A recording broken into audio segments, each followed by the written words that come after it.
are now listening to the Jca Sports Podcast.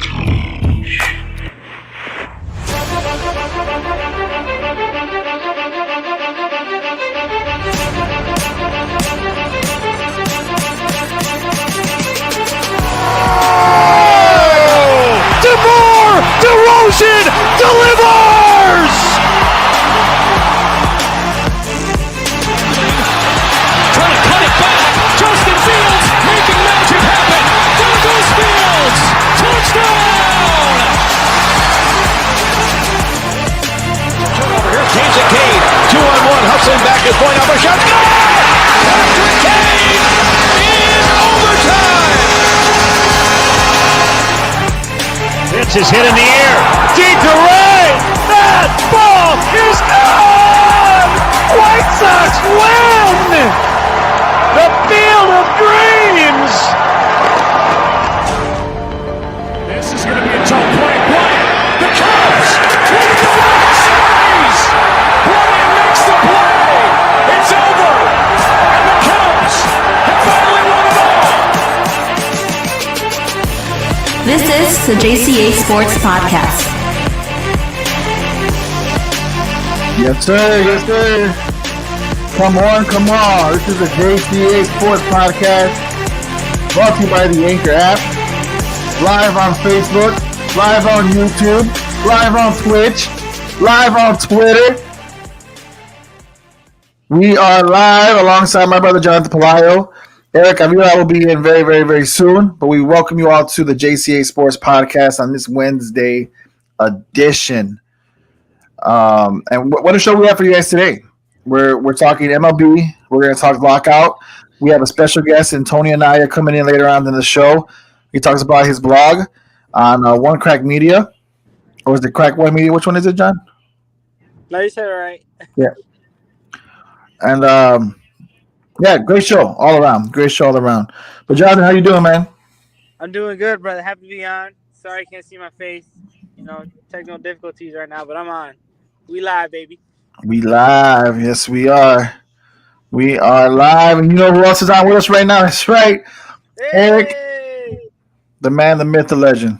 Playoff E. Hey, what's going on, everybody? This is scare money, you don't know. make money. Yeah, for sure. What's going on, Eric? Not much, guys. Just here getting ready. You know how it is. Just another day at Illinois Media School working. That's right. That's right. Make sure you guys follow us. Like I said, you guys follow us on Anchor and on Spotify. There you can catch all our episodes, previous and our future episodes. This one and yesterday and Monday's episode will be out tonight for sure. Follow us on Twitch. We have Twitch now. Jca Sports will be live on Twitch. Twitter, we have Twitter Sports JCA. You can follow us on there. And of course, YouTube. We are live on YouTube, and all our episodes, guys, believe it or not, because we're sharing live, it saves automatically. So if you want to see this live feed again, just hit up our YouTube, and it'll be right there on our channel at JCA Sports. So That's facts. big facts. So let's get into it, guys. Lockout. MLB is still a lockout with no signs of spring training starting at any time. Bad news for us all, especially all of us baseball fans. With a little over a month left for the season set to start, do we feel like there will be a deal reached in time? And let's start with you, Eric. They did say that it was. I was reading a report today that, excuse me, that if there's no deal by Monday, that they are going to shorten the season. It's going to be a shortened season if they don't reach an agreement, and then that's basically the owners literally giving the players like, yo, you know what? We don't care if we lose games. We have more money than you. We're fine. You guys are not. You know, you guys are fighting for whatever reason, for the reason for being you guys for making the money. We're okay. We don't have to pay not only you guys, but the people that run our stadium. You know, we don't have to worry about you guys. We are good. So this is basically the owners telling the players, like, if we're fine if there's no agreement by Monday. Just to let you know, we don't care. We don't care if we have to pay these people for 81 games. We could pay them for 40 games. That's still more money in our pocket than it is in yours. So It's the unfortunate route that MLB has taken because of the owners having the players by their balls, pretty much. Basically, having them by the balls, indeed. John, same question goes for you, man. Do you think there'll be a deal reached in time? Man, honestly, after the information that Eric just revealed, and even before that, if I'm being completely honest, I don't think they were going to reach a deal on time. I do see the season being delayed. Now, them threatening to shorten it is pretty serious, man. Like, either way, like Eric says, they got money. It's true, but they're losing money, man. Whether you push it back a month, 2 months, I mean, it's tough, especially because they're still trying to recover from the COVID pandemic.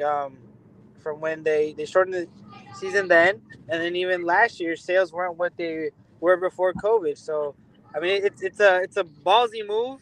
I get it. They have the upper hand, but either way, they're still missing out on money. They're still shooting themselves in their foot, trying to force a deal, which is what I feel like they're doing. They're trying to show them who's boss. But to answer the question, no, man, I don't think they're going to reach a deal. And it's really sad and unfortunate. For all fans around, like, we just want to see ball, pitchers, and everybody should have been reported to training by now. And we should be looking forward to our first spring training games next week. And it's not going to happen. Yeah, no, it doesn't seem like anytime soon. How do we each feel personally about it, though? About the fact that here we are again. Baseball itself, in my eyes, already has an issue with. It already has an issue, I guess, marketing wise, trying to get the younger fans to be invested in it, and yet here we are, and they're pulling something like this. They're basically being greedy. But how do you guys view it personally as fans? Well, for me as fans, I mean, it sucks, but it's the position that I guess we all put ourselves into. You know what I mean? I mean, not us, but them into. I think the last bargaining agreement that they had, the players got they got a cheap deal out of it, right? And the owners were like, all right, cool, whatever. I'm all right with it, right? They're not losing anything of it. And I think the only reason why it's getting this big was because it happened to us, right? And I think it's the service time for Chris Bryant. Like, he wasn't there for 17 days, and because him not being on the roster for 17 days, they get an extra year of service time. And I think that's what kind of led to this conversation for the next bargaining agreement. Now that it's here, it's that plus more, right? And the players want more money, not only because we get these 100, 200, 300 million dollar deals, but also the players on the back end, the ones that don't really play on it every day, like, they don't make that much money to where, like, if this lockout would have happened, they probably wouldn't even be surviving on whatever they got. Financially, they should have been smart about it, never thinking that this is going to happen. But guess what? It's here. And now we're in the solution to where it's just like, okay, now what? Now we got to come up with an idea. Now we got to come up with a plan. The players want this, but the owners want, this is where they're at. If you guys see my hands, like, this is where the players are here, owners are here. They can't meet here. And next thing you know, like, the ones that are going to miss out are the players. And eventually it's going to be where it's more like this, and the owners stay the same way. Yeah. As fans, it sucks because we're not going to see baseball right away. At the same time, it's just like, okay, maybe it's a blessing in disguise because we are not probably going to see snow the first couple of games of the season, right? We're not going to have, games in like 30, 40 degree weather in April here in Chicago, snow in Denver, in 30 degrees in Philly, places like in the Midwest and the Northeast that get these cold weather games. So, like, okay, that's great. We miss out on baseball games, but we're also not going to be sitting in 30 degree weather. I mean, it's not like you, I, or John is going to sit, in 30 degree weather watching our favorite baseball team. First of all, I do, sir. So, well, whatever. But, like, on a constant basis, yes, we all know. We all want to. Yes, that's great. But, like, constantly, no, obviously. But still, it's just like, okay, we'll have games where it's like hitting 50, 60 degree, 70 degree weather. Okay, we'll be okay with it. But it just sucks.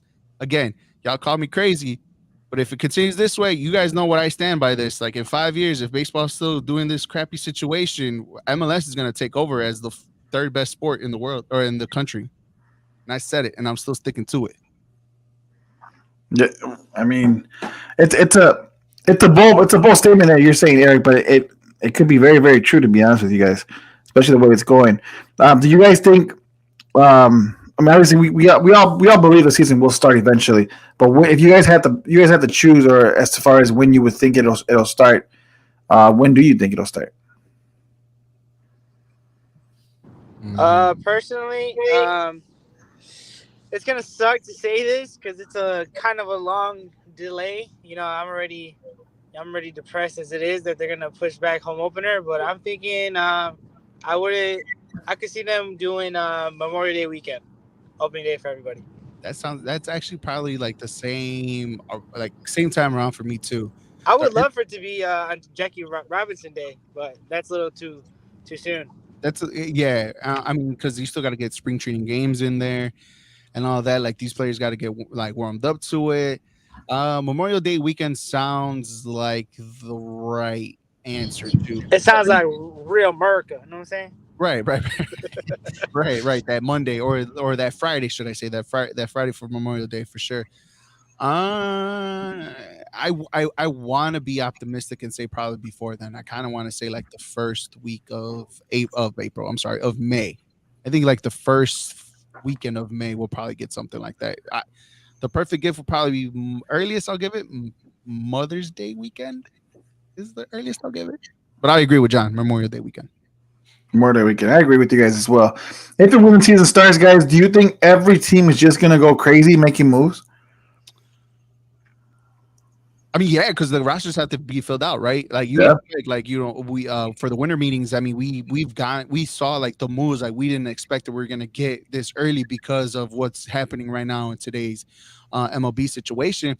But there's still big names out there. Obviously, the biggest fish out there is Carlos Correa and where he's gonna go. Obviously, there's link with the Cubs here and there. The Cubs are saying that they're not giving him that 10 year whatever $30 million a year contract or whatever, but they're talking about somewhere in the ballpark between 5 to 7. That's the biggest fish in there. I haven't really seen. I haven't really seen who's still out there available left. Like I saw the list a couple weeks ago and I just completely forgot. I'm not gonna lie to you, but the only one that's being important to me right now is Correa. And go from there. Don't forget about Freddie Freeman, boy. Freddie Freeman, because he did say now that's the one that he said that he wants to try out for free agency too after As he should, well deserved. Yeah, definitely for sure. Because to be completely honest, and I've said it and I say it again, if there's another first baseman out there that was better than my Rizzo was Freddie Freeman, and he is basically baseball's best first baseman in all of baseball.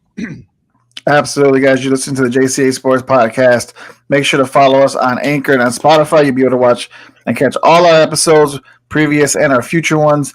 And then again, we're broadcasting live on many different platforms now. You guys can catch us on YouTube, Twitch, and Twitter. So if you don't want to be on Facebook, like same old, you can go on any one of those and definitely comment. Okay, so up next, guys, we have a treat for you all. We're going to bring in Tony Anaya. And Tony has a blog on One Crack Media. And guys, I was reading these blogs, man. This guy is talented, definitely talented. He has a knack for journalism for sure. Very knowledgeable, and I can't wait, for us to, just pick his brain in a sense. We'll be able to definitely talk about baseball with him, especially the Cubs. So as soon as he'll be coming on very, very soon, and when he does, we'll go ahead and start that. But real quickly, Eric, for the Chicago Cubs, once the lockout ends, what do you expect them to do? Moves. I mean, moves for sure. Look, I if they want to take the road, what they said that that they're not going to spend big, then I guess the Carlos Correa situation is out of reach. Obviously, I don't think they're gonna spend that much money. If they said that they weren't going to spend money, they're not going to do it right now, right? They're not going to spend that much amount of money on Carlos Correa. Will it help them right now? No, not really, because I don't think the team is good enough to compete anyways. They still need a couple more pitchers. Honestly, I know there's one for sure that I kind of want to say, but I'll wait for it till Tony comes on. They're more than a few moves away, and then plus what they have on the roster right now, I still think that the Cubs have a lot of things to do. If they compete, cool. I mean, that's the best step up for last year, that's for sure. But I don't really see the Cubs really this year making noise because they're still in a kind of that retool rebuild situation. Carlos Correa would help. for sure, like he would help. But other than that, I honestly don't see the Cubs doing anything at all this once baseball season starts. John, what do you think, John? What should the Cubs do soon as right when the lockout ends? The Cubs, man, they better trading everybody. Shit. Ah, The wrong person to ask, anyways, bro. right. You know what? He is a raw person. Let's Not bring even, in. bro. You gotta be real. I mean, realistically, what the Cubs should do is trade with Wilson Contreras for some pitchers. I wouldn't trade. I wouldn't trade Wilson Contreras for some pitchers. I agree with Eric. You're the wrong person to ask, but let's bring in Tony, who is the right person to ask. The author of One Crack Media, guys. Let's welcome Tony Anaya to the JCA Sports Podcast. Hey, Come on, guys. It's crack one, by the way. Yeah, crack what's up, one. blood? What I say? What I say? Crack one crack. You said, One you crack? said one crack. It's crack one media, Brody. Hey, look, I'm going based off what John wrote in the notes. So you gotta go back to boy John. Hey, You man, I'm gotta driving when I snake, wrote that. bro. Leave me alone. you gotta go. Snake, bro. You gotta go on your boy John. I'm just going based off what he said. but welcome, Tony. Welcome, Tony, for sure. Tony, first and foremost, let's get it. We were just talking about the Chicago Cubs right now, man, and I wanted to ask you, once this lockout season ends, if it does end, do you think the Cubs are going to be, I guess, do you think they're going to be making like big time moves to try to boost up the roster? It depends what you define by like big time moves. Like I don't. As soon as Correa hired Scott Boras, like I thought the Cubs were out of the picture because he's getting that bag. But I think they're really just going to try to bolster the pitching staff. Like I really like Carlos Rodon if he'd want to come over here. Fix up that bullpen because it's god awful. But I really just think they're going to focus on the pitching staff. Yeah, for sure. I think that's one of the strengths, Tony, for real, that the Cubs really need to work on is that pitching rotation. Obviously, it's Hendricks and Stroman, and then who else after? You know what I mean? I do like the Carlos Rodon situation, maybe even for the third spot in the rotation. John did say trade Wilson Contreras for some pitching. I mean, that's not a bad idea. But again, you're giving Wilson Contreras, who could legitimately be a top 5 catcher in this league. The one question that I think is, and what are you going to do is, if it's Carlos Correa and if you don't go that route, what's the next route? Obviously, first baseman is a situation, shortstop is a situation. Excuse me, the second and third base, it's up for grabs with Bodie and Patrick Wisdom, along with on second with Nicky Two Strikes and Nico Herner. I feel like you can move Nico to the shortstop and we'll be okay for now. But what else do the Cubs need to do to fix the team? I place a lot of emphasis on the Carlos Correa signing because he's such a generational talent. But in the case that we can't get him, I think at that point it's just a matter of time and waiting for the guys in the farm. Because I think with all the trades that were supremely talented down there, and it's only a matter of time. Brendan Davis is probably going to come up this summer, and that kid is phenomenal. We have who else do we have down there? Alzolay, he's still going to pitch some innings. Steele, Ed Howard at short. There's just so much talent. I think it's just PCA from the Mets. I'm really excited for him. At that point, I think it's just a matter of getting the right veterans around those young guys and just waiting for them to come up. No, yeah, for sure, and you're right. With Eddie Howard down there too as well. Like you said, Pete Crow Armstrong too, and you said Brendan Davis, and it's funny you mentioned him too as well because I was actually reading your blog about him and how he's the one guy that you kind of have to keep an eye on him too. I know right now he's in the AAA organization out in Iowa, and he does possess a lot of he has a good bat to him. Obviously, defensively, I feel like that's where. Defensively is kind of where they kind of rank him a little below average, as I was reading a little earlier after you posted that up, and that he also struggles a lot with strikeouts, and his timing was also off too as well. He's an outfield position player, and with the outfield kind of up in air with Jay Hay out there, you get the inconsistency of Ian App in center field. You don't know what you're gonna get, and my God, oh my, why am I forgetting who was out and left this past season? Geez, oh Pete, why am I forgetting who was out, the third outfielder? God, regardless of the fact, Ortega get thrown out there. There you go. Yeah, Did you just say Hermosillo. Bingo Pete? it was just the characters of outfielders, right? But we got Pete Crow or Armstrong coming from the Mets too as well. Do you think even with Brennan Davis, who's your hot top guy, do you still think like is it still the right time for the Cubs to pick apart who wants to come up from the farm system, knowing that you still don't have a good idea of what these players are going to be like in AAA if they're still kind of struggling at best? Yeah, good question. That's tough because honestly, you never know how those prospects are going to turn out. Man, that's a good question.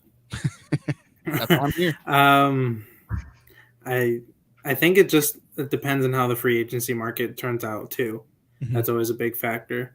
Like I have a lot of faith in someone like Brennan Davis. So I think he's just going to be around for the future. But they're taking big risks on guys like PCA because he's great defensively, but he can't hit a baseball to save his life. And Howard's still very raw. A lot of the guys that we got at the deadline for everyone are still very raw. 18 to 20-year-olds.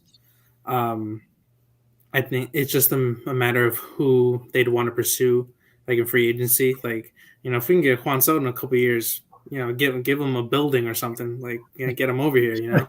For real. But it's very difficult to say just because the variancy of like prospects. Would you break the bank now to get the players like Carlos Correa, or would you wait for a Juan Soto in the next year or two? I'd wait for Juan Soto. You wait for Juan Soto and everybody else that comes along with it, right?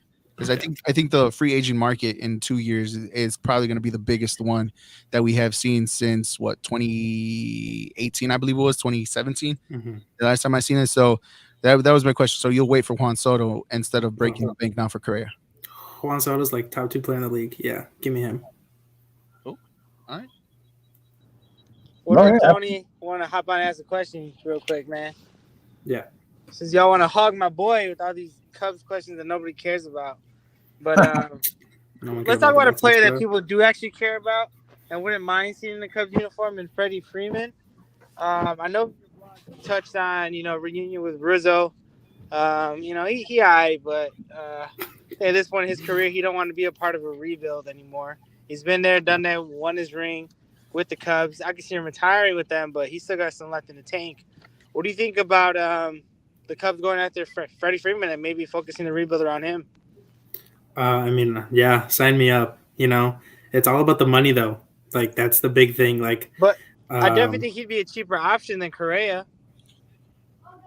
Oh yeah, just because, but Correa brings more to the table than Freeman, in my opinion, in terms of is age, talent, that's for sure. Yeah, age and talent. Correa is going to be top 5 offensive and defensively. First base is just not that valuable defensively, according to advanced stats. But I'm always down for Freddie Freeman. Fans are always going to love him. The dude's going to be MVP candidate every year.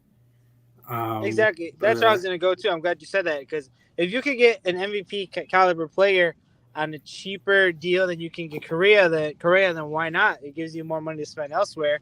Maybe you can unload some contracts, that would, I said, really focus the rebuild around him. I mean, he'd be a great guy to rebuild your team against. And I don't think he's looking for a stupid, massive contract like Correa would be, or any of these other free agent guys. Yeah, well, when it comes to that, I like to look at value. So, shortstop is probably the most valuable position, other than like pitcher or catcher. Shortstop is probably the most valuable position on the field. So I'd rather target someone like that, and he's gonna. Well, it's tough. It's tough for Correa because he's had some issues in the past staying on the field. But if I can pay a guy who's going to be elite level talent and he's going to be with me for the next decade at shortstop, I'd rather have that. Well, you guys just used a first-round pick on a shortstop not too long ago, so why would you want to go sign somebody for 10 years as a shortstop? I mean, you don't waste a first-round pick on a guy that's not going to start. It doesn't matter. It doesn't matter if it's a first-round pick. It's still a gamble. Like, I'm a fan of Ed Howard. He's a Chicago kid. Obviously I want him to succeed here, but we just don't know at the end of the day. Yeah, and I think the one position that everybody kind of overdrafts a lot in MLB is a shortstop position, because if you're a shortstop, you're the most athletic person on the team, and you could grow up and or not grow up, but develop yourself into a second baseman or a third baseman or even a first baseman. Sometimes even the outfield. Those are always possibilities. Like, you're a shortstop, you're an athlete, and everybody knows that. Even us growing up, if we played ball, and you know that for sure, that your best athlete plays the shortstop position. But Yeah. to speak up on the Cubs and prior players too as well, if you were to bank your money, you think, would you still call Chris Bryant, or would you still go with Anthony Rizzo as your players to bring back to this organization, depending on how it ended? Bring back. I don't think Chris Bryant fits here anymore. He's 30 years old, and he just came off like a solid season in San Francisco, but he's still gonna want to get his money. He still has a bright future ahead of him, I'm going to like Seattle. But He's coming obviously, to South I think, Side. yeah, okay, well, it's a good team anyway. Um, I could see it though. Me They're not too. a good team. Okay. I could see it too. I could see him. The White Sox is one team who could benefit someone like with Chris Bryant. To be honest with you guys. no, everyone can benefit from Chris Bryant. He's so versatile, and he's going to put up his numbers. He can play anywhere, so he's always going to be valuable like that. But at this stage where the Cubs are at, like, I think we would benefit more from Rizzo, just because um, everyone loves him. He was my favorite player, and he's going to hit for average at this point in his career. He's going to hit for average. He's going to get walks. He's going to get hit by pitches. He'll get on base a decent amount of time. I To be think honest, that's. Oh, go ahead. sorry. I mean, before you jump on another player, I just feel like the bridge has been burned for Chris Bryant to return to the Cubs. Yeah, that too. The whole arbitration thing, or Arbitration the thing, and service then time half thing. the fans turned their back on them. They hated him, wanted him out.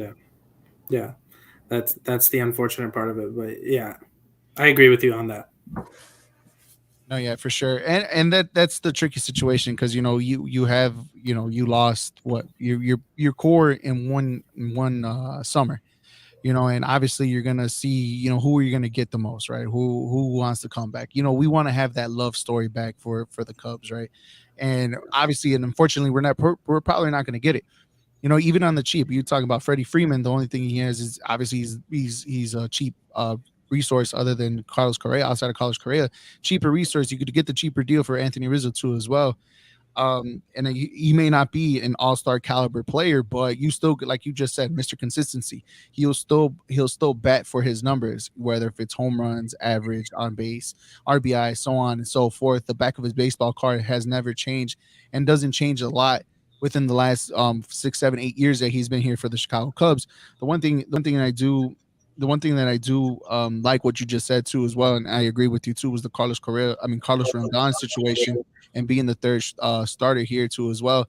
I gave a lot of flack to John last season because I always thought that he was going to be, he was that kind of that guy that a lot of people don't give credit to, and he gave me a lot of slack for him. And his first game that he went, guess what he did? He pitched the no hitter, I believe, right, John? Yes, sir. So, But man, it's coming from a guy who's giving him praise right now. How you gonna call him the number 3 starter? He's easily number 2 in the Cubs rotation. You're not gonna put Stroman above him. well, at this point, A healthy Rodon is Yeah. easily number 2, even giving Hendricks a run for his money. yeah, for sure, because he's a left-handed pitcher who throws pretty hard and has a lot to prove and everything like that. And I want to understand that I say 3 at the moment simply because of the situation where the Cubs are kind of ranked pitching wise. So yeah, you're right. He'll battle the number 2 spot. Hendricks, I think, will always forever get the number one.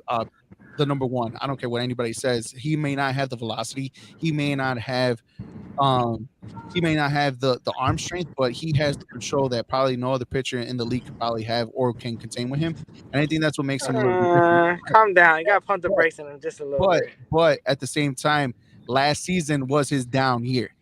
Last season, he didn't pitch up to the Kyle Hendricks that we all known and grown and love since he's been here.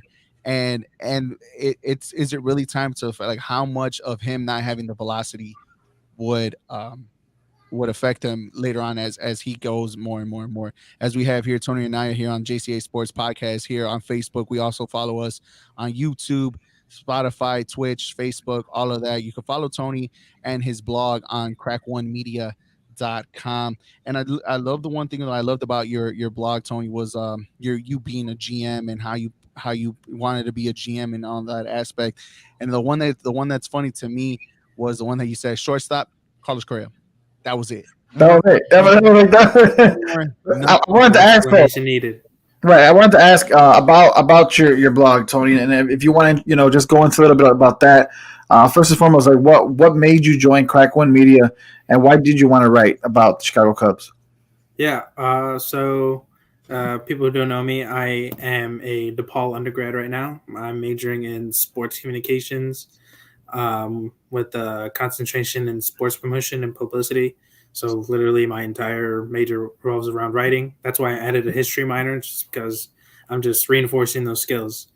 And I love sports, Cubs primarily. So I just saw it as a great opportunity to just do something, put something on my resume, create a portfolio, have something physical to show to potential internships and future employers. Just cleaning up my writing skills, and we have like an editor and stuff, so they clean it up, show me what I did wrong, and it's just something to show off, and something it's about a team that I love, so I figured why not. And how long have you been having this passion to write? Has it been your number one go-to, or you just came up with it? No, my boys are writing love letters since the first grade. Something like his boy John. That's my cousin. That's right. Game, Way to put him on blast.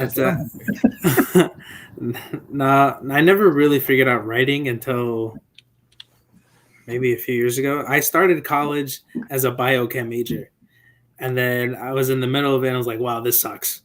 So this ain't it. Yeah, it was horrible.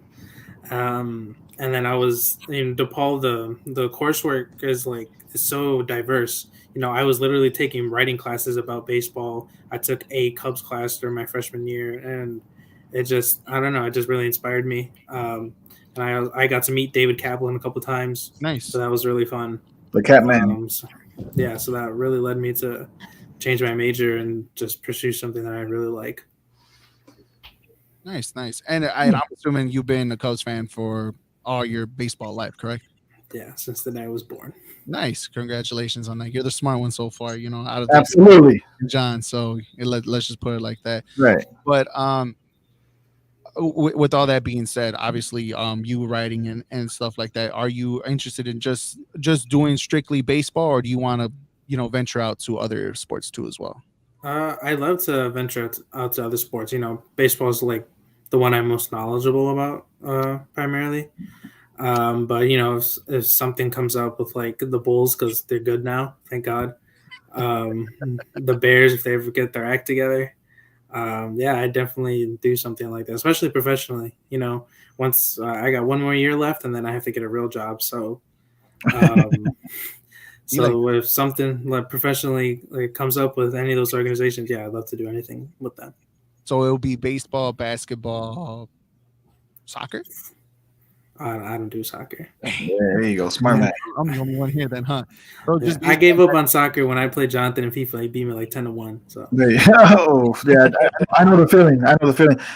Tony, so tell me more about Crack One Media. What can your readers find there? You know what I mean? Or like what kind of content will they when they go there? What are they able to find, and how will they be able to connect with you? Yeah. So the guy who started it all, his name is Rick. He's great. If you want to follow him on Twitter, his name is @andnowrick. I can send it to you guys. But it's really just he brought in a bunch of just people who wanted to volunteer, who wanted to talk about Chicago sports with them, to write about it. That everything is on the website. There's different tabs. So podcasts, and then he does his own, blogs, and then he does his own podcast, which has his own takes on Chicago sports. So he has his own tab for that. Then it's on Spotify and Anchor and all that. We got actually. I put a question up on the Facebook page. Said if anybody has a question for you, Paulina Martinez, one of our regulars, goes on and says, "What would your dream job look like?" Oh, I can answer that for him. It's gonna be Bat Boy for Chicago White Sox. No. Never. Don't want to step foot in that stadium again. Actually, I might be the magic charm. Me and Jose, when we went, the Cubs won that Crosstown Classic. I don't even remember you guys there. Sir. You're right about that, Tony. You're right about that. So I think we need to go to more of those in both fields. Tony, just so you know, Jose actually owns the socks. He really does. Closet that he wears and rubs before every game he goes to. That's actually that's not true at all. I do own a hoodie. It's a hoodie I bought back in 2012 because I was more into fashion, and I really liked the hoodie the way it looked. But these guys give me shit for it, rightfully so. I'll take it. I never wear it, so it's fine. Gotcha. He also has a LeBron Cleveland jersey in his closet too. No, I wish. But See, no, you wish? What is wrong with you? Yeah, I respect LeBron. I like LeBron. I'm one of the few people that like LeBron. I'm not going to sit here and say that he's the best of all time. Obviously, you can't love D Rose, but I'm a fan. But I'm a fan of LeBron. That's funny, man. See that in the comments. He's called you the next Skip Bayless, Tony. So I don't know if you see it right here on the. Appreciate that. The dream job. So like a lot of people in like my specific major, it's still brand new. The school put it into action in 2019, so it's still brand new. But people who go into that, they can go into like PR, which is what I'm thinking of going into. But fun fact, Theo Epstein started out as a PR intern. So if I can, copy and paste what he did, become the next GM or president of baseball operations for the Cubs, I'll take that. Hell yeah. Bring another ring home. Jonathan Velasquez on the YouTube comments. What's up, Pelayo? White Sox. Hey, what up, my boy Josh? White Sox 2022 chance, baby. Oh my God. Y'all keep That's sleeping. basketball. Y'all keep sleeping. Reach an ALCS, bro. Come on. Don't reach one round of the playoffs and it's done. Over with. They out. They get one game and over. Y'all talk mad smack for people that are never gonna see the Cubs win another World Series the rest of your That's life. a damn lie, bro. Come on. Man, you can't say that. I can't wait for y'all old asses to be crying, man. Better yet, at y'all funerals, I'm gonna give a speech like, "Yeah, they've all sound like in 2016 and never looked back." You sound like you know from experience. Nah, bro. At least I'm gonna see my team win more than you see yours. So. Nah, I doubt it, bro. We've literally seen our team win the same amount of World Series. Bro, we said right exactly. We said the exact same thing about the Cubs in 2016, did we not? Oh man, this team has a huge. From time to time, come on, bro. Going on downhill, and what happened? They're going on downhill, and y'all. You said because you're a hater. Who should we build the rebuild around? Literally. You said it because you were a hater. The best player in 2016 is now on the Tigers, bro. There's no way. He was not a best player in 2016. He was not a best player. Get him, Eric. Don't let him talk about your boy like that. You said 2016? Yeah, he said 2016. 2016, that's possibly fast. He was like runner-up MVP for the NL. Bryant was the best player in 2016. It was KB. Who said 2016, 2016? Chris Bryant was the best player in 2016. Wait. He said 2016, 2017? Yeah, he said 2016. He an idiot. He don't know what he's talking about. Right, you don't know what he's talking about. Chris Bryant, bro. No, Chris Bryant. You're talking about the MVP that you guys all turned your back on? You right. Oh, don't do that. I didn't turn back on him. I didn't do nothing. I love KB. Right, we love on the jersey.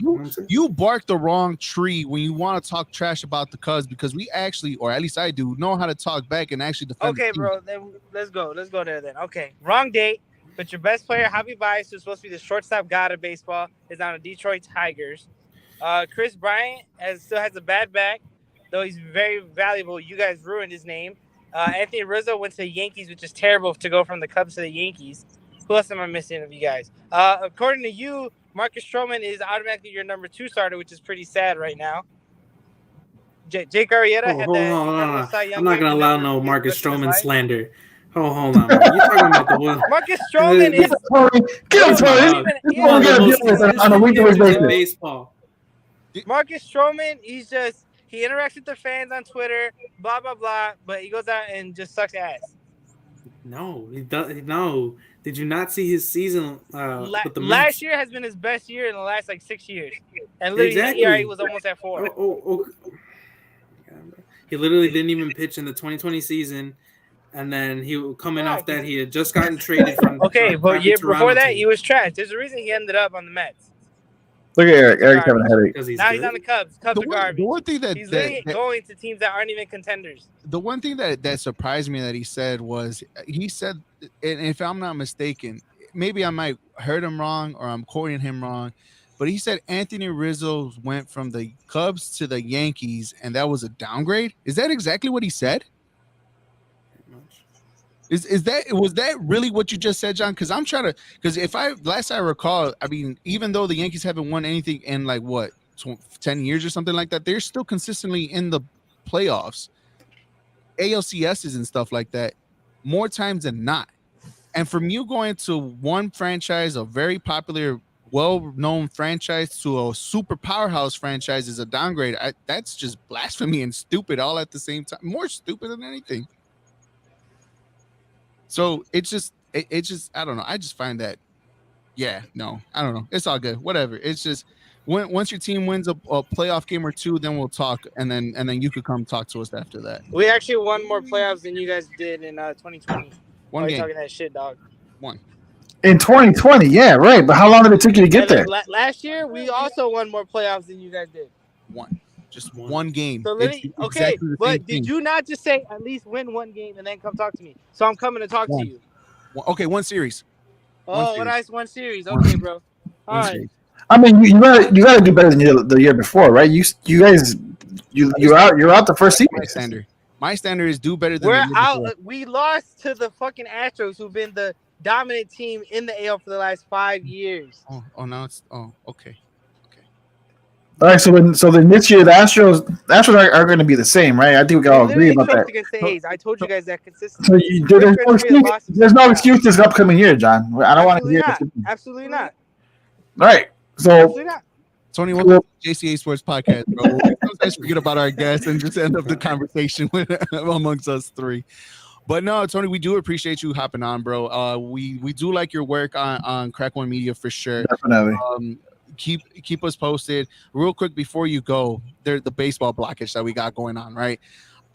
With the question that we had before you hopped on was the fact that are we prepared, or when will the baseball season start in your opinion?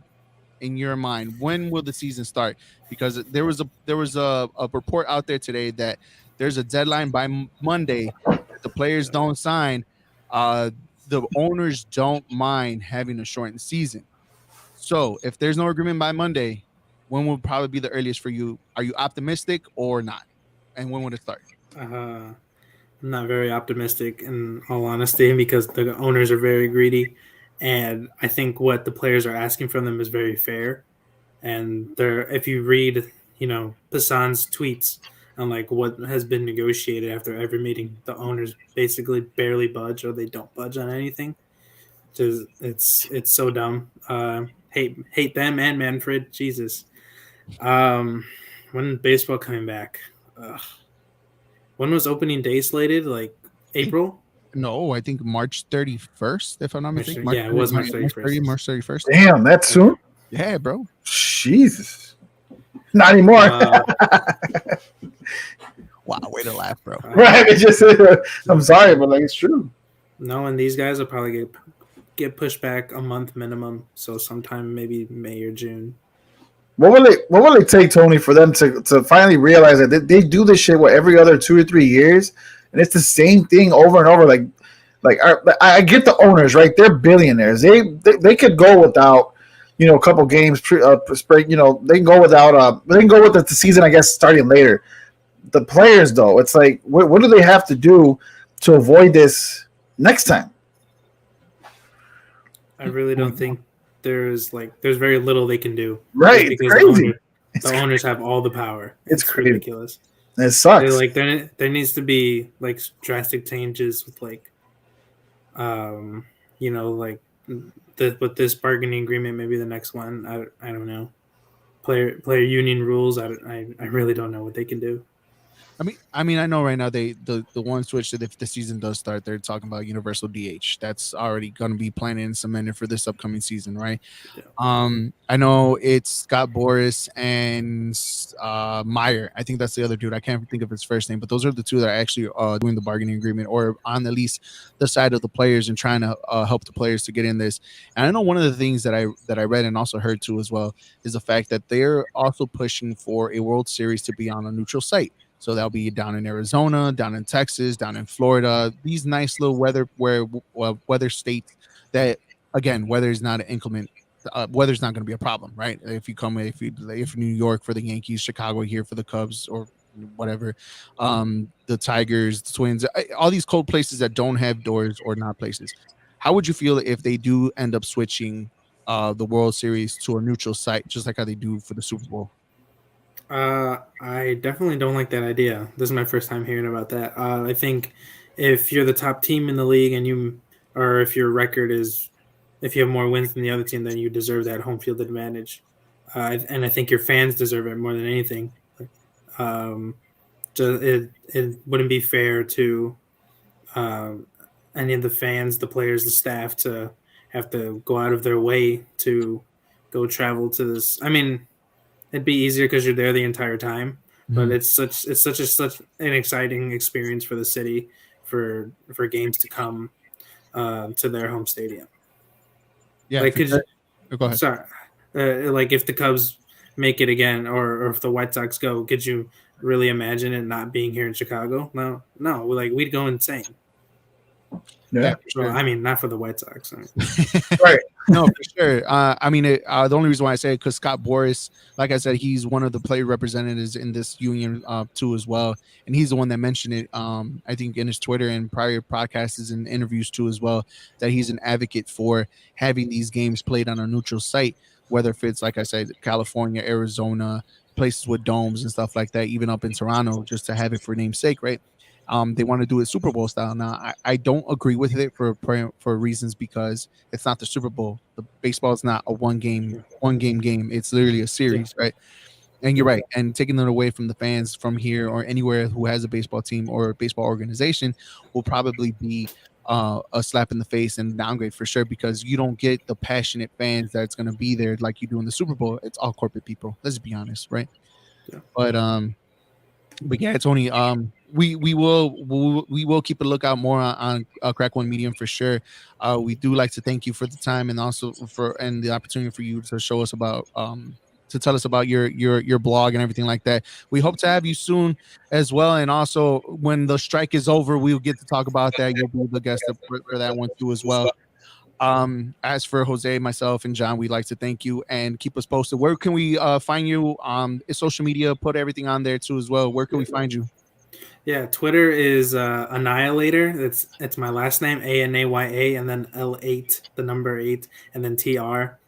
I thought it was pretty creative. So No, it really is. I love it. yeah, That's cool. yeah. I love it. And then my Instagram is going to be _ Tone Dizzle. That's my rapper name if I Tone ever Dizzle. become one. But yeah, that's what I'm most active on. So Tony, you have some really good names, and from I don't know if you know this, but my family calls me Tony as well. So I'm a fellow Tony. I have a nickname, right, that I wanted to start using called Tony Toxico. What do you think about that?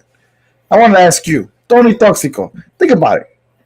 Mind that you, could he work, got 4 actually. kids, bro. So Hey. That's why. That's why I'm. That's why. It's why it fits. Tony, Why it's stupid. don't. You're good. Don't answer that question, bro. Oh, that's the question, Tony. What the? Man, I don't know, man. that question, dude. You're good, man. You're all good in my book, man. But yeah, crackmedia.com is where you can find Tony's blog on the Chicago Cubs, and everybody else is on there too as well. We'd like to thank Tony for his time on coming on with us and talking about baseball. As we're getting not so good news and talk about the Cubs and a little bit of the White Sox too as well.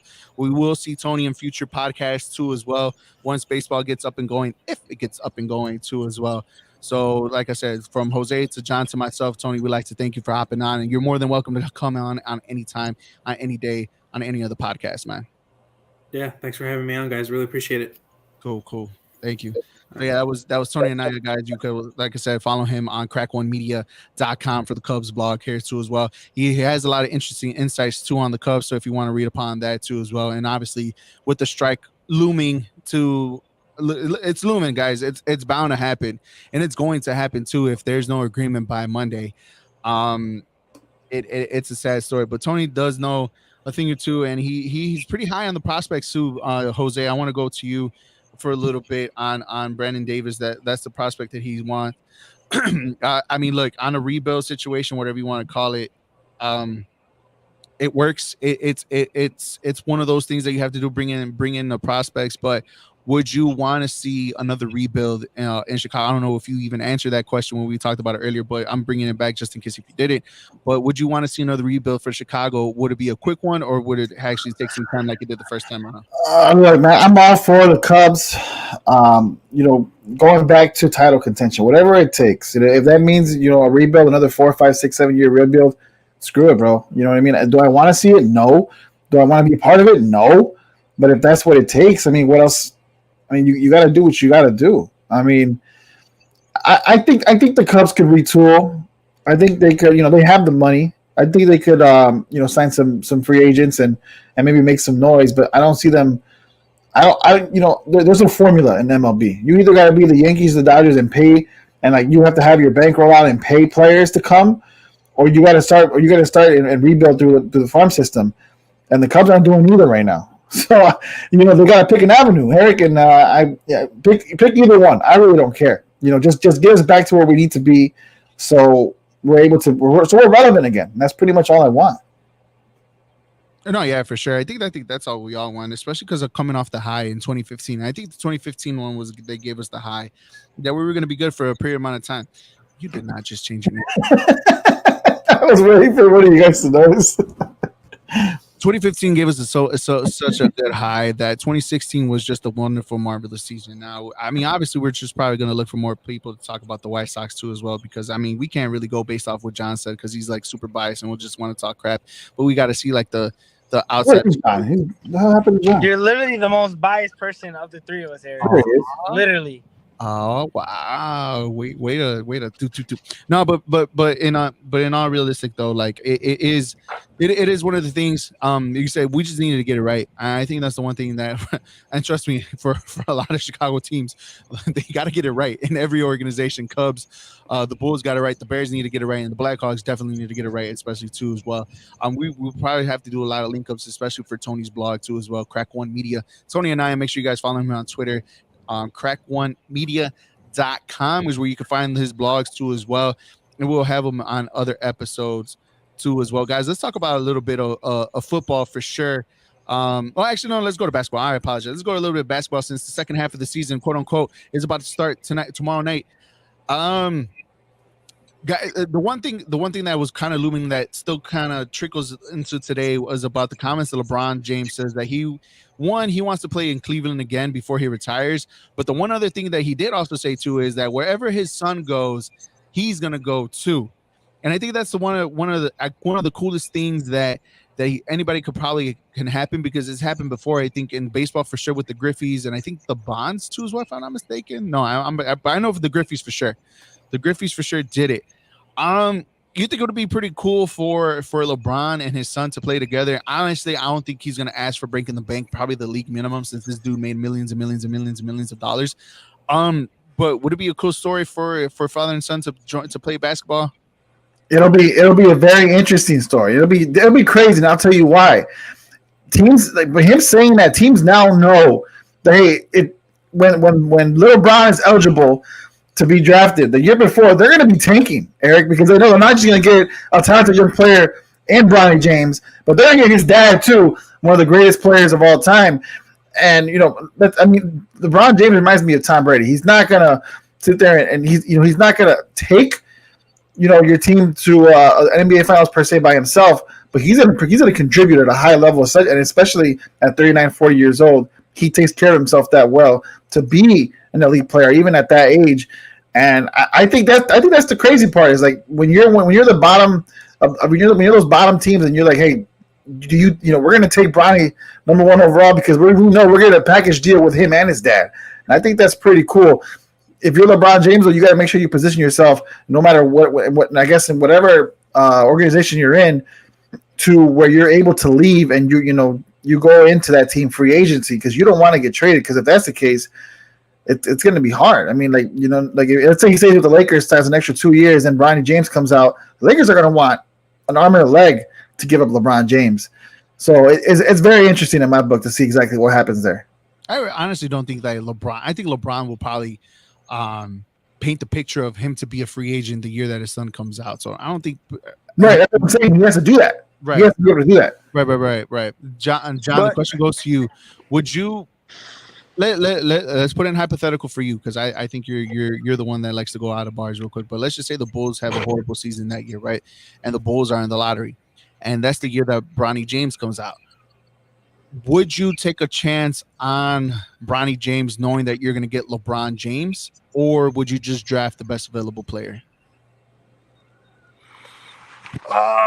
Try not to be biased here. I think you got to take the chance on LeBron.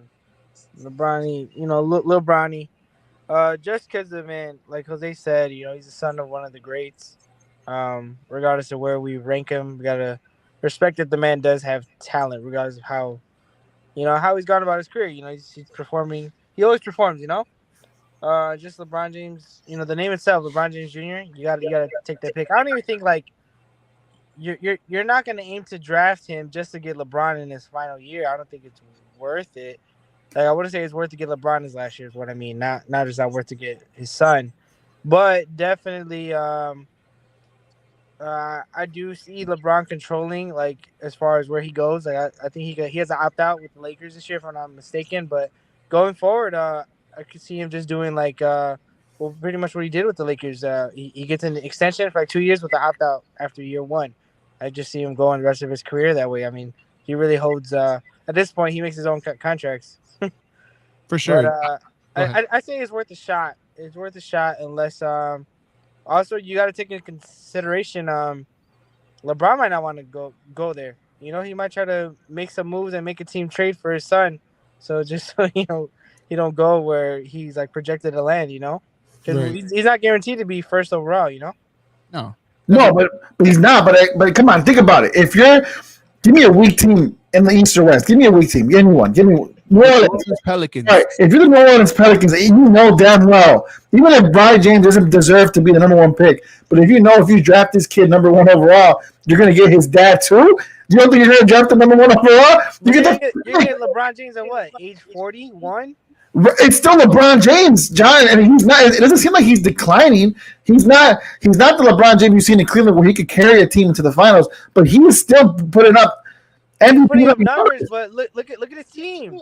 The 40 cast sucks, so he's not going right. Exactly right. He can't do what he did. So what is he going to do with the Pelicans? Again, he can't do what he did in Cleveland, where he could carry a team on his back.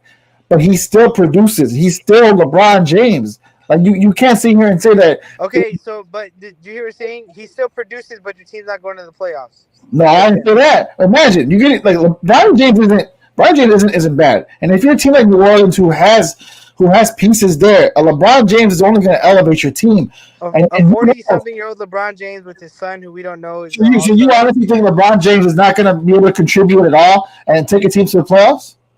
If he can't take the Lakers to the playoffs now, he's not going to. Look at the Lakers, though. Look who they have in the Lakers.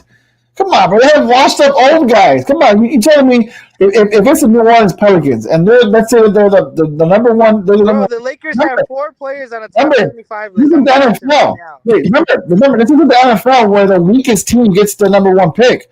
It's a lottery. And so you could be in the top. You could be. I think it's from 1 through 8, and you could get.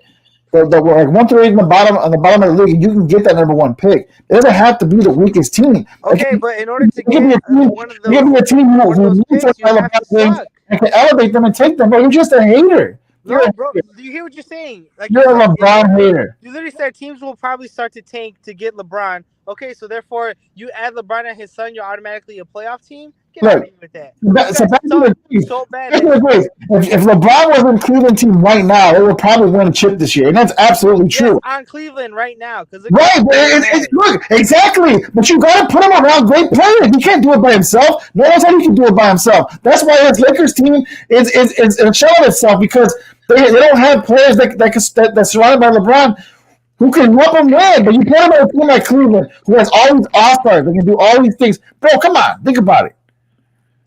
I would like to say that LeBron handpicked those players to play with the Lakers. Exactly, and that's his fault. I'm not sitting here saying that you know what I mean. Like he's wrong for that. I'm just sitting telling you that if you put him on the right team, that team's going to the finals. Cleveland's a great example. I'll go one above you guys. But right? Cleveland's not going to get the number 1 pick. No, we know that. We know. We're just saying. But all I'm trying to say is, would you? But if you got the first pick, would you take LeBron's son? Because right. But if you're the first pick, you're not the weakest team, John. And then this isn't the NFL. You know this. You don't get the weakest team. But the weakest team has a higher percentage, a higher shot of getting the number 1 pick. But regardless, if you're the bottom 8, you the number you get 1 more pick. balls in the fucking draft. Yeah, we know that. But at the same time, he can still go. He can still go to a team that's like that's still contender worthy. You know what I'm saying? You only need two. You need one. Come on, in the NBA, one person can literally change your whole franchise. And we know this. It's not the NFL. In the NBA, one good player can change your franchise. Let's be honest. 37-year-old LeBron won't do that. No, he'll only be 39 at the time. I would say this though. I think if it's given the look, you guys said the New Orleans Pelicans, and I find it funny because they can't even get the Zion situation under control right now, right? Yeah, but that has to do with Zion. That has more to do with Man, Zion. if I was Zion, I wouldn't want to play for them either. Right, Right. exactly, because it's not the first time. Stay out of shape. Exactly, it's not the first time because they did the same thing with Anthony Davis too as well years prior before they traded him to the Lakers. I think that organization in itself is just not a bad organization. Let's just say if that does happen where the New Orleans Pelicans does decide to pick Bronny James and one of their picks, I could honestly see the Eli Manning effect where LeBron James says to Bronny, you know what, we're not going to New Orleans. If you want us, you got to trade us to whatever team. We'll give you whatever they need, and we'll go from there. To be honest, guys, I honestly think call me crazy, right? Call me crazy. But I think in 5 years, the New Orleans Pelicans will exist in the NBA. I think the New Orleans Pelicans will move, and I think they will go back to Seattle or Las Vegas. What do you guys think? I think that's worse than your soccer being more popular than baseball take. No, it's not that bad. I think they eventually. Vegas? Hell no. I think eventually there'll be a team in Vegas. No, I agree. I think eventually there will be a team in Vegas. I think New Orleans stays though. I think New Orleans stays. What other team will go? You know what? I don't see Oklahoma City staying in Oklahoma City for long. I can see something like that. Well, no, I'll give you a better team. Sacramento Kings. I don't see Sacramento staying in Sacramento. That's a better one. That's a good one. I see the New Orleans Pelicans too. I could kind of see like those teams being gone too. I see Seattle being the Supersonics back, honestly. Yeah, too. That would be pretty dope for sure. Sebastian on the comment says Lakers will be good in 2010. They are old and can't stay healthy. Facts. For real. Big facts. Even then, so. But guys, yeah, this was a very good podcast. We like to thank Tank. We like to thank Tony and Aya on our podcast for joining us today. Crack1media.com. If you guys want to follow his blog on onecrackmedia.com. We like to thank Tank. Why am I saying Tank? We like to thank Jose, who I refuse to say the name on his screen because God, Jesus, oh my God, and John too as well for joining us, guys. Remember, catch us now on every platform: Facebook, YouTube, Twitch, Twitter. All of us. Make sure you guys follow our posts too as well as we're doing now from StreamYard.com too as well. We like to thank everybody for joining us, for watching us, for commenting. Sebas, Comadre, once again, Tony for hopping on. We'll be on again on Monday at 9:00. We will have another show for you guys too as well. Follow us on. We're going to be on StreamYard, so we're going to post the comments, links to join us on StreamYard for sure. And guys, make sure you watch us, follow us on all our social media platform. As for myself, Jose Contreras, Jonathan Pelayo, myself, Eric Avila, we'd like to thank you guys for watching, for listening. And until next time, guys, peace. Once again, Tony, thank you. And Naya.